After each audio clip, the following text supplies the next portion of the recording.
Salutare și bine v-am găsit pe canalul Ride by 2. Astăzi facem o vizită celor de la Triumph. Să vedem două motociclete care mie îmi plac foarte mult. Una deja e afară aici. E vorba de Daytona 660, noul model al lor, și Triumph Tiger Sport 660. Îmi doresc să testez aceste două motociclete și să vedem dacă putem să ne decidem asupra uneia pentru următoarea motocicletă. Avem numere și pe Daytona, am înțeles că e motocicleta nou-nouță. Să o testăm și pe ea. Și acel Tiger Sport 660.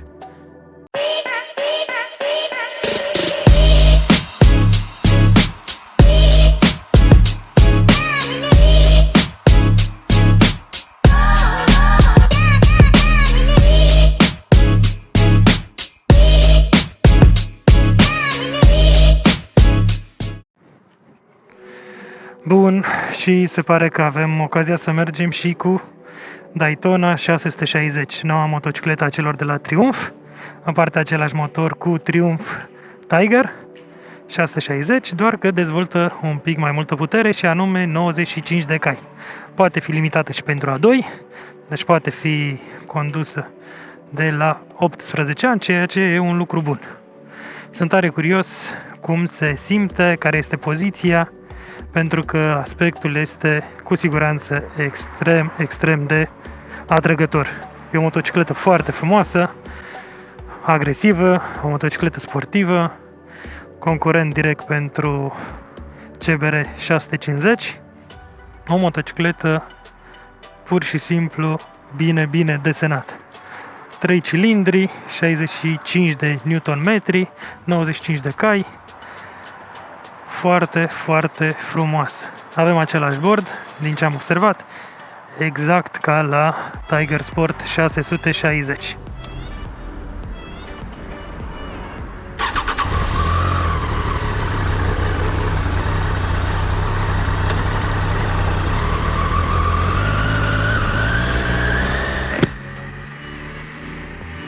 Da, motocicleta are doar 4 km. Este nouță. Și este extrem de frumoasă. Poziția este una de sportivă. După ce am mers cu Triumph Tiger Sport 660, simt faptul că nu ai parte de același confort. Suspensia este mult mai rigidă. Clar, este o motocicletă din altă categorie, din altă clasă.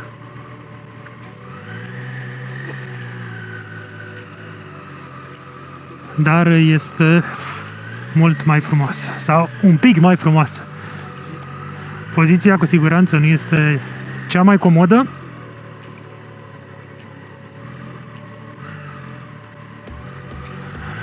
Am revenit din nou la nivelul oglinzilor turismelor, așa că trebuie să avem destul de multă grijă cu ea. E o motocicletă ușurică. Avem undeva la 200 de kg, 201 mai exact. Un pic mai ușoară decât Tiger Sport 660. Dacă vă doriți o motocicletă cu aspect sportiv și o poziție sportivă, cu siguranță acest Daytona 660 este o motocicletă ideală. În momentul de față cred că este una din cele mai frumoase motociclete de pe piață. În momentul de față, designul este asemănător cu cel de pe Triumph Tiger Sport 660. Motorul este identic, doar că este mapat să dezvolte o putere un pic mai mare.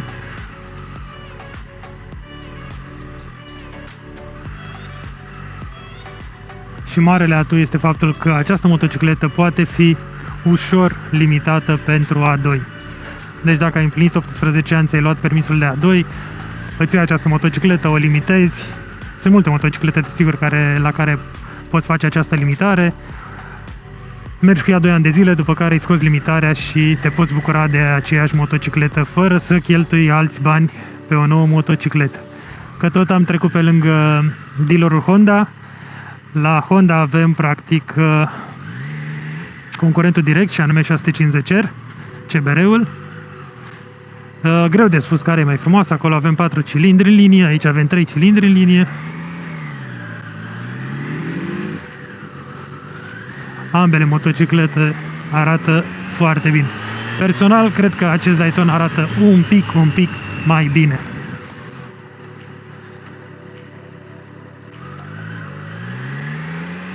Și cum vă spuneam, motocicleta este în rodaj și nu o să o solicită prea mult. Dar da, trage destul de bine și se simte că nu mai avem aceeași liniaritate a accelerației ca la Tiger Sport 660. E un pic mai brutal. Da, este mai brutal. Probabil este mapată să dezvolte puterea, să fie livrată puterea mai brutal, să-ți dea senzația asta de motocicletă sportivă. Dacă asta cauți, cu siguranță motocicleta asta o să-ți ofere așa ceva. Avem suspensie față inversabilă de la Showa. Suspensie nereglabilă. Discuri pe față de 310 mm, cu câte 2 pistonașe fiecare de la Nissin. Iar pe spate avem sistem de frânare cu un singur pistonaș. Frâne foarte bune. Avem controlul tracțiunii. Avem ABS. E o motocicletă modernă, o motocicletă foarte frumoasă. Motocicletă cu care poți face naveta prin oraș destul de ușor, te poți trecura destul de ușor prin trafic, fiind o motocicletă îngustă. Protecția la vânt este una clasică de motocicletă sportivă. Poți să ai așteptări să ai o protecție la vânt foarte bună, de data ce avem doar acest mic parbriz. Dacă îți dorești poziție mai confortabilă și protecție mai bună la vânt, cu siguranță ideal este să mergi pe motocicletă sport touring sau adventure. Sună foarte bine. Sună un pic mai gros decât suna Tiger Sport 660. Ajung destul de bine și mă simt destul de bine pe ea, îmi place mult. Dacă vă vine să credeți, încă miroase a nou. Încă cred că au mai rămas anumite folii ce nu s-au ars încă. Aș vrea să împărtășesc cu voi acest miros. Chiar simți că miroase a nou. Ciudată senzație, de obicei o întâlnești la mașini, mai rar la motociclete.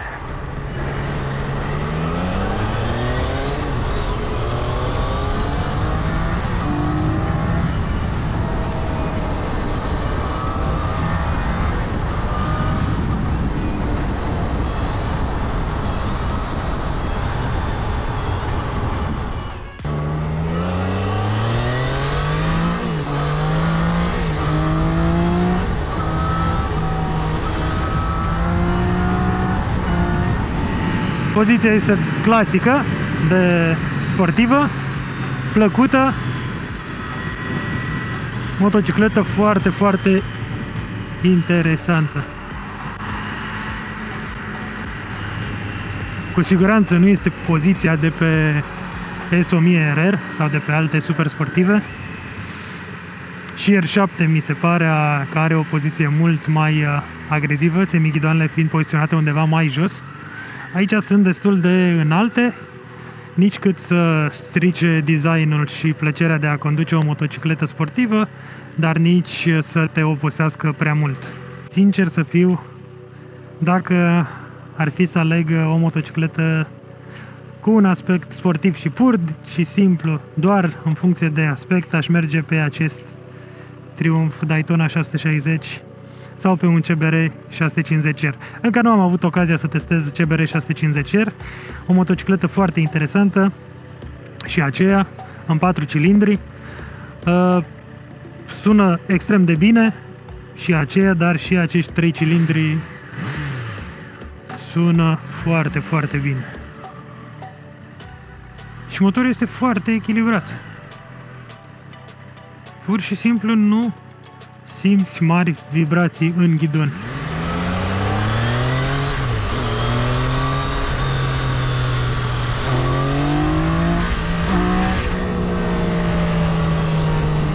Da, este o motocicletă mai brutală și încă nu am ajuns spre turația maximă, care este undeva la 12.500. Nu o să merg spre linia roșie, deoarece, așa cum vă spuneam la început acestui videoclip, motocicleta este în rodaj. Nu doar că este în rodaj, am preluat-o cu 4 km. Singurul drum pe care l-a făcut a fost până la benzinărie și înapoi. Deci da, sunt primul care am testat acest Daytona 660. Astăzi au ieșit numerele. O motocicletă spectaculoasă, o motocicletă frumoasă, o motocicletă încântătoare pentru cineva care caută o motocicletă sportivă, dar în același timp o motocicletă cât de cât confortabilă. Dacă știi că o să folosești motocicleta în mare parte în oraș, nu ai de ce să îți alegi altceva. Este o motocicletă îngustă, o motocicletă robustă, destul de ușor să mergi cu ea prin București. Probabil consumul este tot în jurul valorii de 5 litri la 100 de kilometri.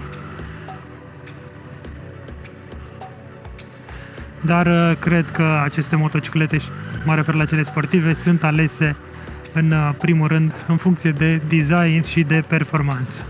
Cu siguranță puteau să pună un motor mai capabil, dar au dorit să ofere și celor care dețin, să ofere o oportunitate și celor care dețin categoria A2 să poată merge cu acest Daytona. Afișajul este unul destul de simplu, dar foarte, foarte intuitiv. E ușor să navighezi, doar dai sus, jos, stânga, dreapta.